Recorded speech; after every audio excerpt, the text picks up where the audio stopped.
Hello, this is Roland. Welcome. Today, I just want to talk about a couple of items that I think are important. First of all, about prayer. People wonder how to pray. And the reason they wonder is because they have a feeling that the way they're praying now is not really somehow effective. Well, the way to pray begins with a certain state of the soul. Before you have the right state of the soul, you can't pray. Or you can pray, but it'll just be words, empty words. And that's what most people do. In fact, you go around the world. All the different countries, they all have some form of prayer. And it's just words. And you come to America, and a lot of people are praying. It's mostly just words. There was a writer, an American writer who lived, I think it was about 100 years ago, I may be wrong. His name was Ambrose Bierce. And he wrote very cleverly, like Mark Twain said some very poignant, funny but poignant things. Well, so did Ambrose Bierce, but he said one thing that I'll never forget as long as I live. He said, hypocrisy is the tribute vice pays to virtue. Hypocrisy is the tribute vice pays to virtue. In other words, the hypocrisy or the hypocrite is, by their hypocrisy, is acknowledging that there is such a thing as real good, sincere truth. Whatever good is, they acknowledge that it does exist, and they're imitating it. One other thing that you hear is that imitation is the sincerest form of flattery. Have you heard that one? Well, so when it comes to prayer, I would say that two good things about just words. One good thing is that at least you're acknowledging that God exists. And you're acknowledging that you need help. Okay? So that's good. But it would be the ideal prayer is one where your soul has the right stance. Now, what is this stance of which I speak? The place. Your soul has to be in the right place. Now, for most people, their soul is not in the right place. What's the situation with most people? They're lost between their two ears. They're lost in thinking, trying to analyze, trying to figure things out, worrying. They're lost in reliving the past, worrying about the future, planning and scheming, setting goals. Or they're lost in fantasy, thinking fantasy of romance or revenge. That's usually what it comes down to. Fantasies of romance or revenge. So there they are, lost in that. And then they have an assist. They get help in remaining lost between their two ears. They get help from video games, music, movies, marijuana, drugs, alcohol. See, what are all those? So those all represent an escape from reality. See, an escape from the present, where the birds are singing, and an escape from the presence, in the present. Notice how I say that. An escape from the presence, with a capital P, in the present. Okay?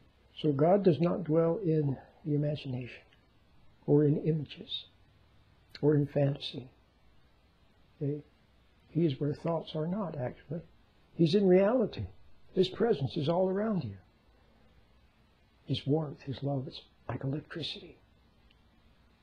But you miss it. Not only do you miss that, but you also miss the present moment. That's why you're not there for your kids. How many kids have said about their father, my dad wasn't there for me? Okay? He wasn't there literally. He was gone.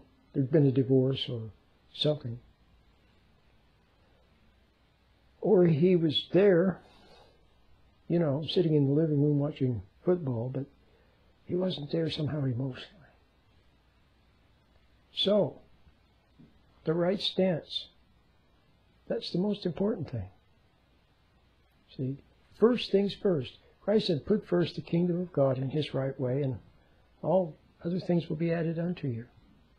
He said, if you go to the temple to bring gifts, and you arrive at the temple door with gifts, and you suddenly realize that you have some issue with your brother, then He said, go make it right with your brother, and then bring the gifts. So if you want to pray, then first find how to be closer to God, how to be in the present, and not lost between. See, now, until you're willing to know the truth, and want to know the truth, and yearn for the truth, then you will not be able to bear reality. Just like, how people on a Sunday afternoon, a rainy Sunday afternoon, sitting there at 2 or 3 o'clock, and there's nothing on television. Of course, now there's football. A lot of people watch football. It would actually be better if there wasn't any football, because then they could sit there and begin to feel antsy, begin to feel a vague anxiety, begin to feel bored, and start pacing the room. That'd actually be better, because then at least they'd be coming close to the reality that they've been avoiding all their life. They've been hiding from the truth. Hiding from reality. And so, until you're willing to come back to reality, you'll flee from it. You'll reach for a bag. See, you'll mess it up, and you won't be able to pray properly. You'll just mouth words. And you won't be able to meditate properly either. You'll use a false meditation, one that has images and visualizations, which is more being lost between your two ears. Or one that has chanting, more words, see, chanting, mantra, even a meaningless word. Well, they like the meaningless word because that way you can chant the meaning and say the meaningless word over and over and over again, and then you don't have to face any guilt. You get a false innocence by just saying the same thing over and over again. So, in order to pray, you have to really and truly want to know the truth. And it's very simple. It's as simple as the next moment. The next moment that comes along, your child comes up to you, Mommy, what do you want? Can I ask you a question? Okay, what is it? Well, come on, get to the point, I'm busy. Oh. Just ask me later. See? Impatience. So your child walks away hurt. There's your moment. You can either sit there and realize that you don't have any love, that you're impatient. See? And see it and bear the pain of it, the embarrassment of it. See? Bear that without trying to cover it up, without rushing to try to change the subject. Did you want to go get some burgers at McDonald's? Trying to change the subject, see? Or later saying, I'm sorry, I was, here's how they always say it when they don't really mean it. If I was a bit impatient with you, then it's because I've had a rough day. Your dad is no good, and I had a lot of work to do. Making the child feel guilty, so the child feels sorry for you. See, then eventually you'll make the child into the parent. So you can be irresponsible and impatient and deny the truth. But if you're willing to admit the truth, see, I was impatient, I was selfish. Okay, and see it, and not try to excuse it or justify it or rationalize it, then that's the attitude. That's the stance of the soul, or getting toward the stance of the soul, wherein you'll be able to pray. So now, pray. I heard John MacArthur on the radio this morning. He's a famous Christian preacher, I guess. And he was saying, pray when in the Bible, he said, you see, People, they raise their eyes to heaven, they raise their hands, they bow their head, they close their eyes, they pray while they're walking. You know, who was it? Was it James, or I forget who it was that said, you know, pray without ceasing, pray always. So can you see, if your soul has the right attitude, that's the same thing as praying always. You want to know the truth, you yearn for the truth, you love the truth. And you don't want to escape into your thoughts anymore and hide from reality. See? Then, you know, like St. Augustine said, he said, love God and then do what you will. Okay? Because if you love God, then what you do is going to be right. Okay?